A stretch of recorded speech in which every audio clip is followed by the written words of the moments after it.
Alright, and here we go with episode 4. So, episode 4 here, I picked right, so I am playing as Protoss at the top here, and I'm playing another Terran. Um, this is a bit of a better game since episode 3. Um, episode 3, like I said, was just kind of upset over what was going on. In this one, I was a little more calm and collected, and I played a lot better, I thought. Um, But yeah, I mean, overall, not too bad. A little bit of an update, guys. I just want to let you know that I did make a Twitter page, so you guys can leave me comments on my Twitter page as well as the YouTube videos or my YouTube channel. The Twitter account is at BronzeLeaguer, so you guys can go ahead and then if you subscribe, I will tweet when each new episode is up and ready to view online. As far as everything else goes, playing these games, they're turning out not terrible. I mean, I'm in the bronze. That doesn't mean I necessarily always lose. Again, this video happens to be one of the ones where I do win again. But yeah, I mean, just give you some comments. Let me know what you guys think. I mean, if you guys want to see me play as Zerg, I mean, if you want to see how bad I play Zerg, leave some comments on that. I'll play around as Zerg, and you guys can see that like Terran, I said, I can't play it, but I at least know, what it encompasses. Whereas Zerg, I just don't, at all. I can six pool, not correctly, not correct, mind you, but I know what it is. So anyway, so yeah, this game, this was actually right after episode 3. This was the game after. I just went ahead and I just played another one right after that one. There was no break. I just went into this because I was so frustrated. I was like, okay, I'm definitely gonna win this one. So what I went for was 4 gate. You guys can see that I have my 4 gates up, still getting warp gate up. And this game wasn't the greatest as far as either player. I mean, I'll give credit to the other player, because he's trying his hardest too. No one tries to lose intentionally here.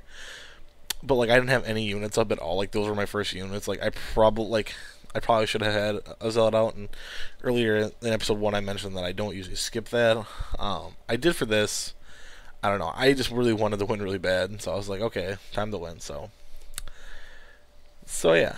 And then right there, you see I'm researching charge. What I like to do is, when I 4 gate, this isn't the perfect 4 gate, but as far as my 4 gating goes, what I like to do is I like to get stalkers, zealots, and then usually I back them up with immortals. And what I like to do is I like to send in my zealots first, because if they can get in with that charge, then they can close the distance. So if they have tanks right there, they're causing their damage to their own units. Now, normally I would have just followed that up, but I thought, okay, I'll just wait. I'll be calm and collected here. He doesn't have a whole lot. He only had a couple tanks. He's already on the defensive now, and so because I saw his tanks, I'll also go ahead and start building immortals. So after this, he's gonna come down, and I'm not gonna see him because he doesn't go into an expansion. I figure what he would do is he'd roll into his expansion, and I'd be able to catch him kind of halfway through there. What ends up happening though is I'll bring this immortal down, and I'm just kind of waiting here. I'm gonna go ahead and I was gonna start actually building some Colossus. Because, Terran, I could use the Colossus's range to hit up those Marines. And then I actually got attacked right there. And then right here, I was just like, do I send him back or do I just go in? I was like, I'm just going in. So I'm at the gate, and he has got nothing. He had nothing in here at all. And so I was like, okay, well, time to, wreck some stuff. So, he's got no base defense whatsoever. Neither do I at the same time. I was like, okay, we're doing base swap. I didn't know, what he had up there, because I really didn't see how big his full army actually was. So what I did was I just went up and end up building a new nexus, down further. In the meantime, I ransacked his whole base here, and then I was actually going for endgame. What I was looking to do was just to kill off everything. That's all he had. He has some siege tanks. I'll roll those up later. But I actually rolled out my units to go ahead and find what he had lifted off. He had to actually get lifted up a couple of his things, so I was just kind of looking around for those, and then I was like, what the heck, I'll come back and I'll save my base. So instead of, well, I already had the new one going, it wouldn't have mattered anyway. So I come back, you see there, little micro, but you see where that charge lot came in, because those siege tanks were charging my zealots, and that also damaged his units. So, I mean, that actually comes in huge. I mean, some of you experienced players know that, but some of the more inexperienced, viewers that are watching, you can actually do that. It's a good way to damaged siege tanks. One thing I've seen is people with ravens, or ravens are the best example. You drop a turret like in the middle of them while they're all sieged up, and then they'll attack each other. They'll do that splash damage. I've seen people do that before. I don't do that obviously because I don't play as Terran, but I've seen that work.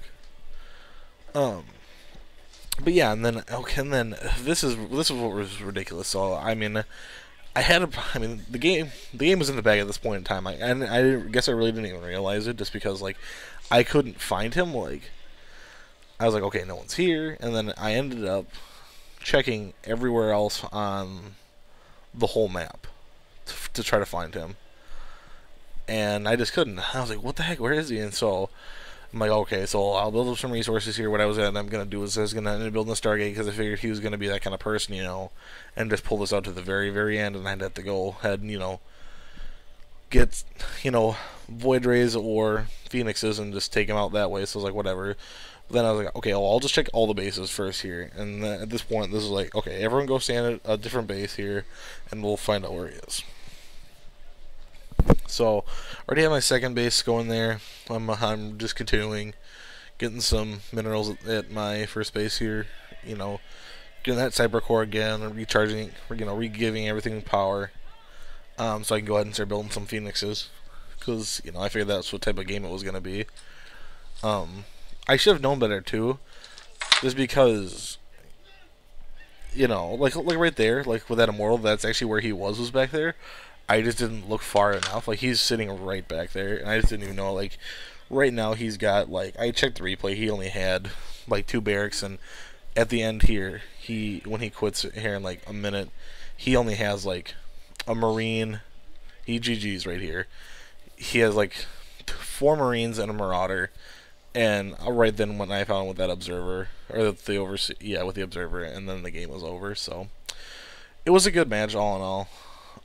But yeah, so